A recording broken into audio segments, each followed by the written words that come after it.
que aqueja a la República es la extensión. El desierto la rodea por todas partes y se la insinúa en las entrañas. La soledad, el despoblado sin una habitación humana son por lo general los límites incuestionables entre unas y otras provincias.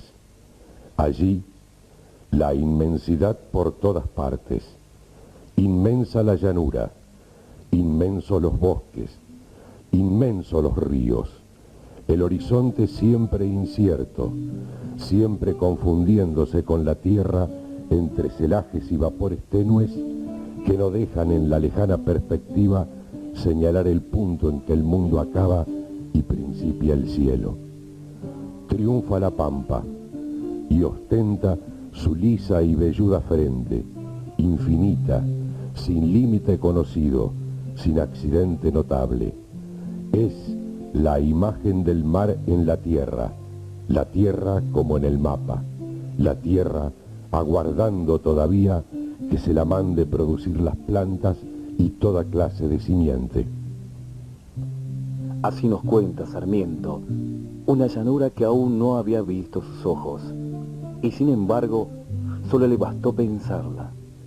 Es la imagen de un país en la mente, un país que espera todavía que se le tracen los límites, un futuro de nación.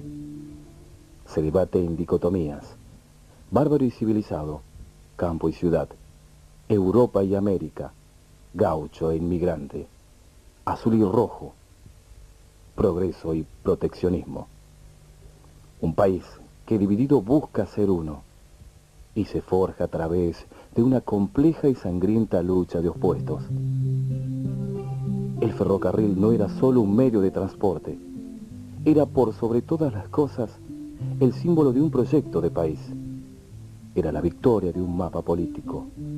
Mirar los trazos de sus líneas a lo largo y a lo ancho del territorio argentino, como si se mirara las palmas de una mano, muestra la visión muda del futuro de miles de personas. La llegada del ferrocarril era la certeza de un futuro de progreso, el aval de crecer, una puerta hacia Europa. Una de las más premiosas obligaciones del gobierno nacional es dotar a la Confederación de vías públicas que activen el comercio de unas provincias con otras, den valor a la producción, faciliten la población del territorio y contribuyan a realizar la constitución política que se ha dado. Esto decía el general Urquiza en el decreto del 5 de septiembre de 1854, en que se encomendaba al ingeniero Alan Campbell el informe sobre un ferrocarril entre Córdoba y el río Paraná. Desgraciadamente, las líneas férreas no fueron tendidas con el criterio de equilibrio y unificación nacional que enuncia Urquiza en su decreto. Las líneas fueron trazadas con un sentido ajeno a las conveniencias nacionales, porque su estudio, planeamiento y financiación fueron ofrecidas a los extranjeros por razones ajenas a la política ferroviaria y a la capacidad financiera de la República. Algunas provincias, entre ellas Santa Fe, sería bendecida por el nuevo Dios del siglo XIX, el progreso. El progreso que como a un estandarte levantaban hombres afiebrados de una nueva fe en credos y teorías que llegaban en barco desde el viejo mundo. Hombres como Sarmiento, Alberdi, Mitre, construirían, actuarían en su nombre.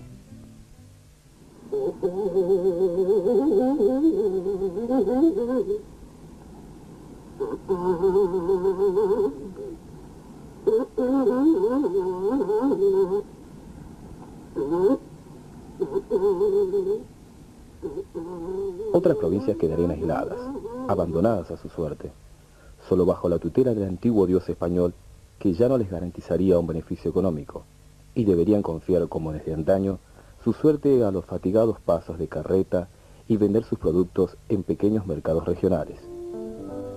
No es el caso del litoral, ni de Tucumán, que veían garantizado su porvenir económico gracias al ferrocarril, que aseguraba la venta al exterior, vía Buenos Aires y vía la economía liberal inglesa, de todo lo que un pueblo nuevo puede producir en tierras de una fertilidad y extensión casi mágicas.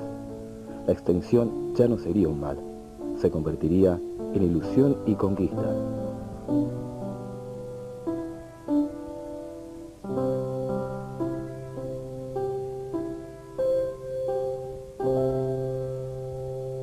Desde 1855, el entonces presidente Urquiza diría en un mensaje a las cámaras: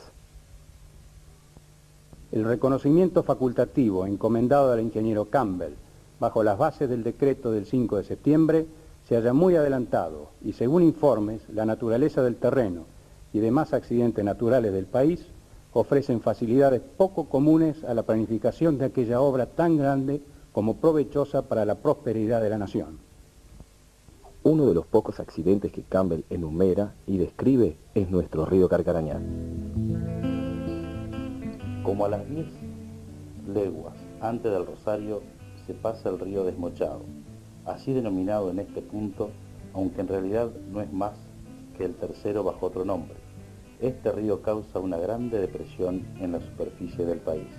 El terreno asciende con tanta rapidez a ambos lados que su paso requiere no solamente la gradación de 40 pies en cada milla, sino también un pequeño desvío de la línea recta.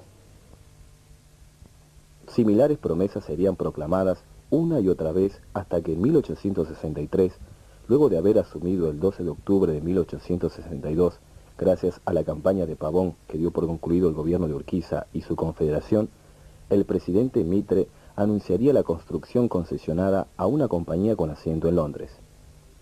¿Qué había ocurrido entre 1855 y este postergado anuncio?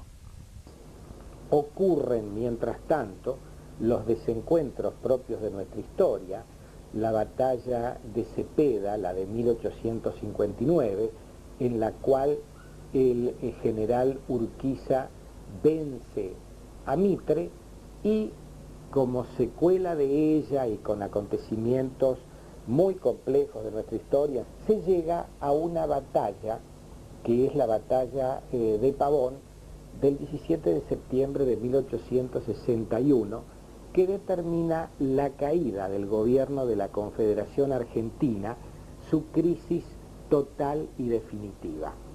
Las tropas de Urquiza se dispersan, un sector cruza con él hacia Entre Ríos, otro sector se retira hacia esta zona precisamente, mientras las tropas están acampadas a orillas del Carcarañá, probablemente al norte de la actual ciudad, cerca del paso denominado de las Piedras.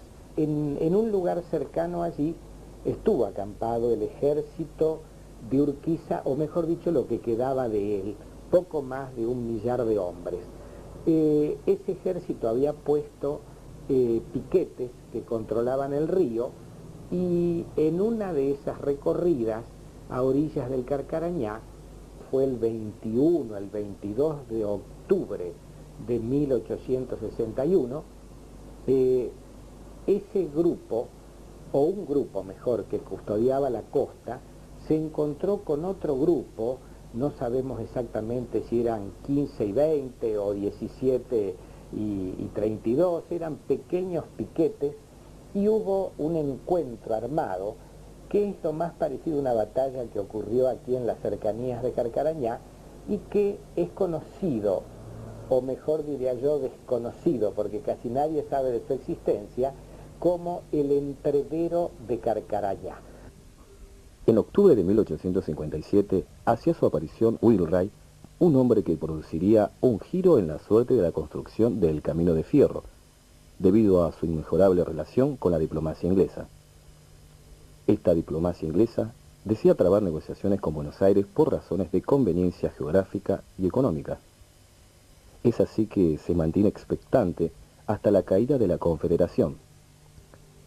Recién entonces, con Mitre en el gobierno, el 14 de enero de 1863, Wheelwright, que desde 1857 tenía los planos de Campbell en su poder, llega a Buenos Aires. Con este hecho se cierra la prehistoria del ferrocarril argentino.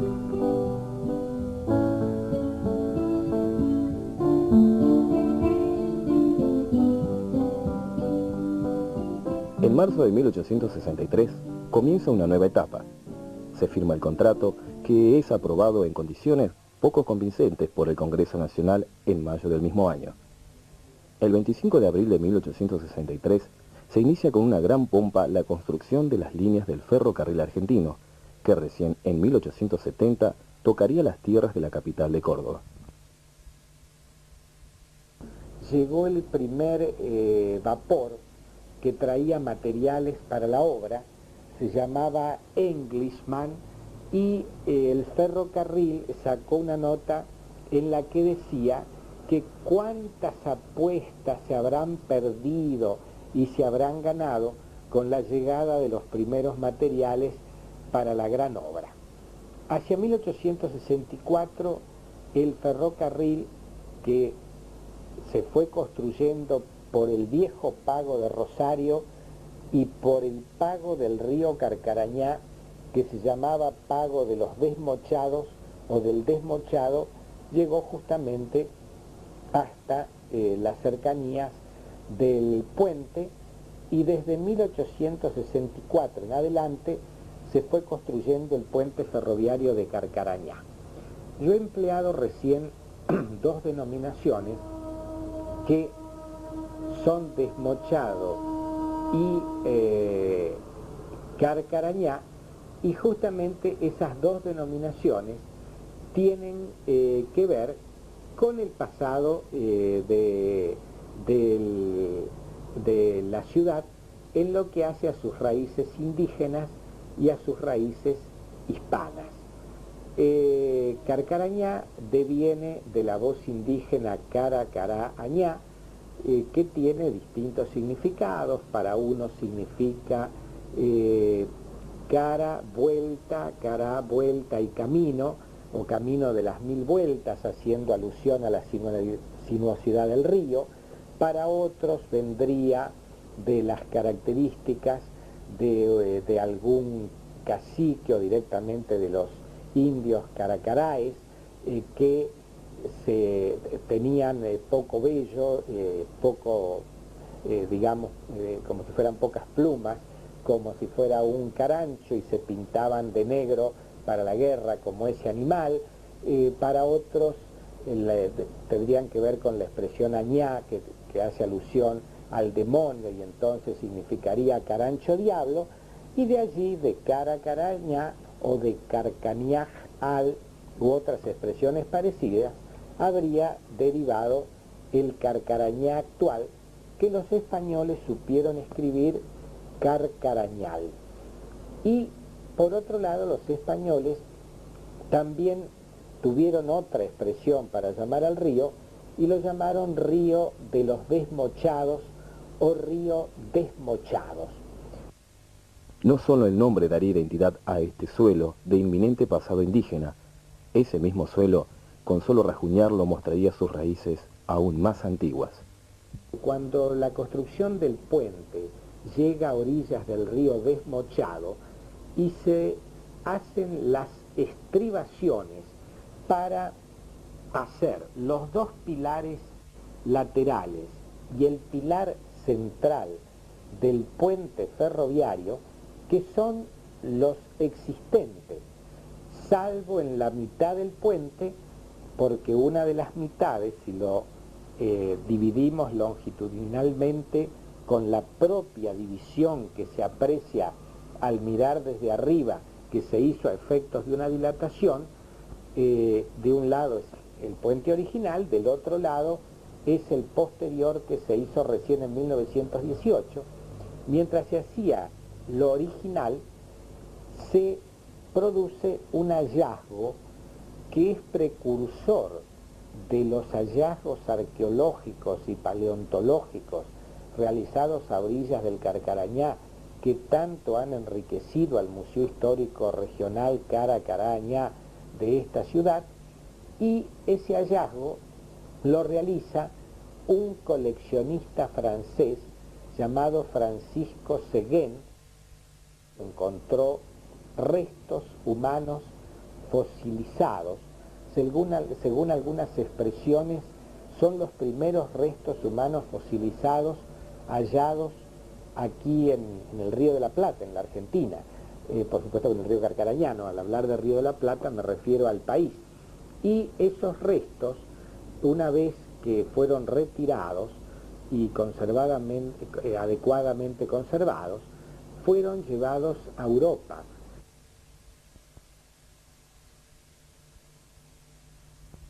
En 1864 se puso en acción la polémica promesa de ceder a la empresa constructora una legua de terreno a cada lado de las vías.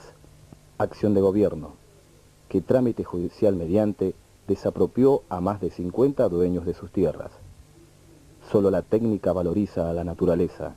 Así las tierras valdrían algo cuanto años después fuesen propiedad de la Compañía de Tierras del Ferrocarril Argentino. Hacia 1865 comenzó la construcción de la estación de Carcarañá, que es la misma que hoy tiene la ciudad y que constituye un verdadero testimonio histórico digno de ser conservado de lo que eran las estaciones pioneras de la línea del Central Argentino.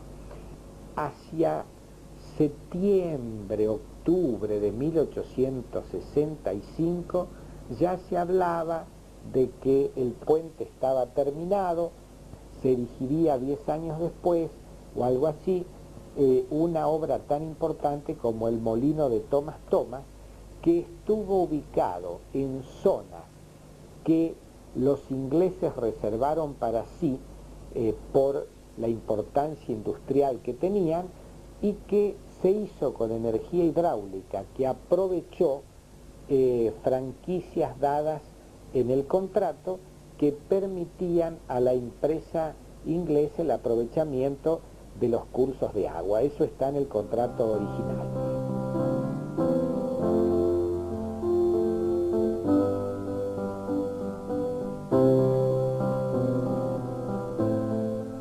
Así la estación fue el primer edificio construido del futuro pueblo de Carcarañá. La primera máquina del Central Argentino fue la locomotora Córdoba.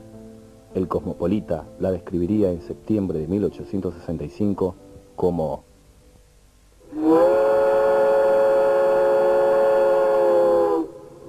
gigantesca, brillante, gallarda en sus apariencias, poderosa, atrevida y serena en sus movimientos. A pesar de su carga inmensa, realizó por esos días su viaje hacia las cercanías del Carcarañá.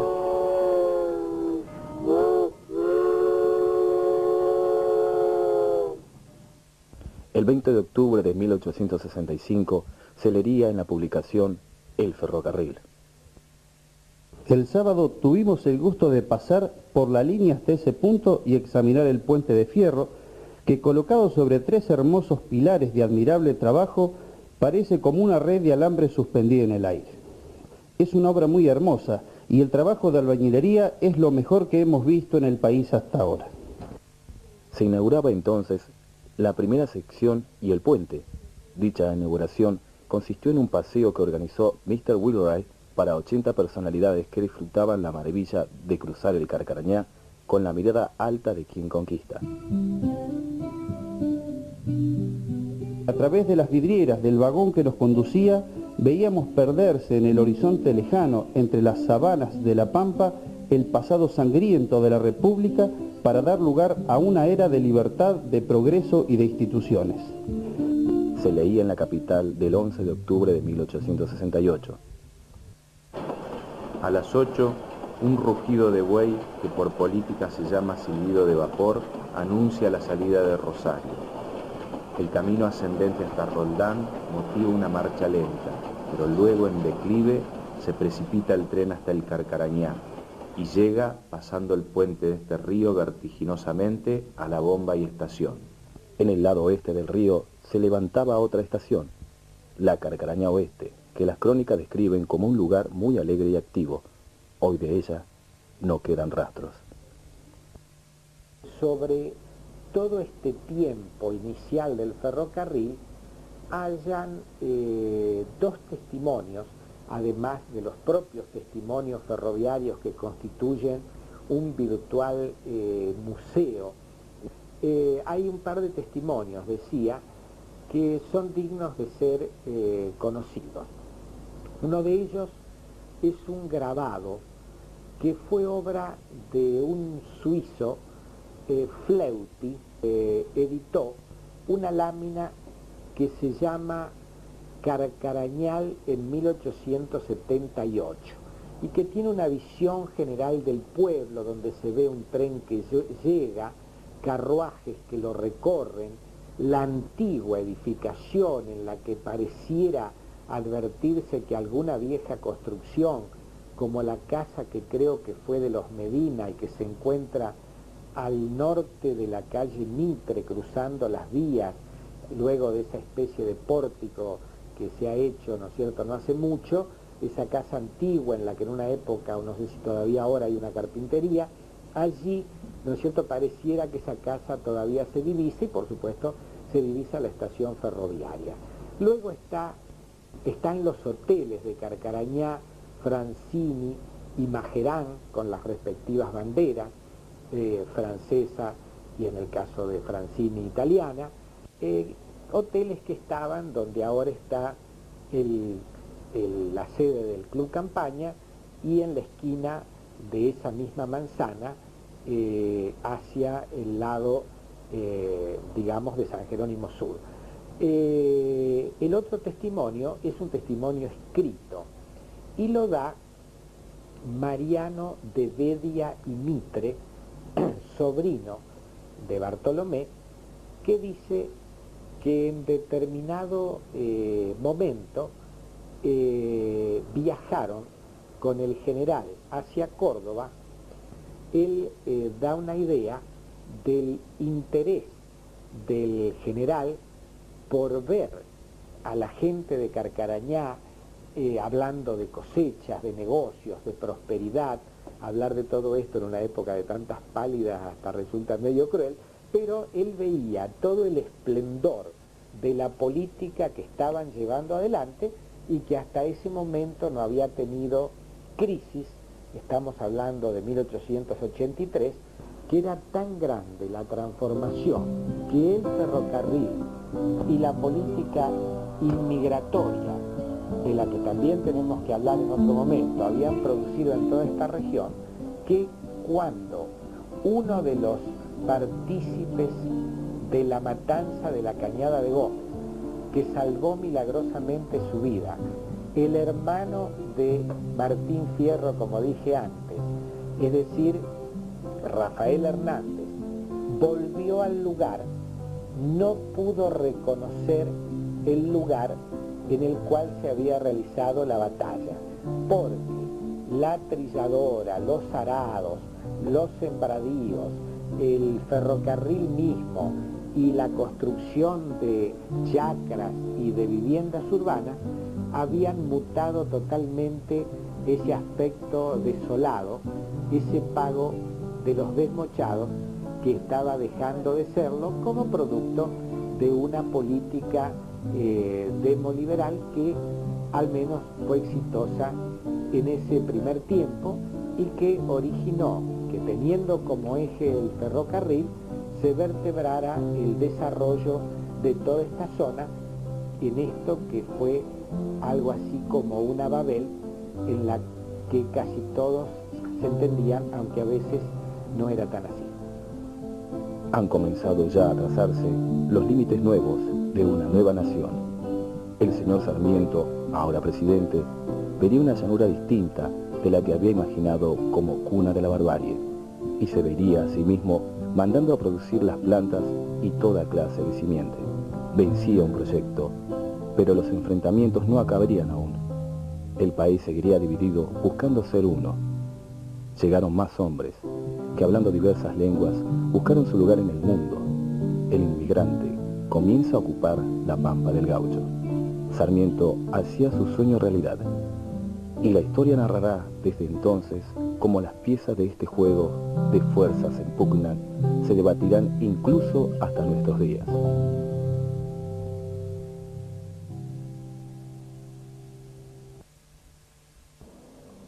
Bueno, después de haber visto este video, me parece bastante interesante pensar en la repercusión del ferrocarril en el caso del desarrollo de la Argentina del siglo XIX y buena parte del siglo XX.